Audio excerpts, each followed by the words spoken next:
jääneet 3 irti ja myös Helander 23-vuotias juoksija. 5000 metriä kilometrin Perttua. Hienosti. Tosi taitavasti. Pystyy ennätykset juoksemaan ja se kertoo siitä, että kun hänellä niitä vaivoja keväällä oli ja sairastelua, nyt oikeastaan hänelle paras kilpailukausi näin, tai kilpailukuukausi. Hienosti, tosi hienosti.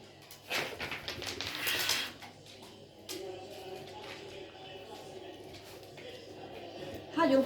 Tälle yhdelle kuivariskelle kärkikaksikko yhdessä ja tilanne on kyllä ollut muuttumaton jo kierroskaupalla. Kilpailun 3. lähettyvillä Helanderin tiimi. Ja seuraava juoksija Eero Einonen on jäänyt riippaasti kärkikolmikosta. Hänen takanaan puolestaan Teison Eero seuraa. Haju.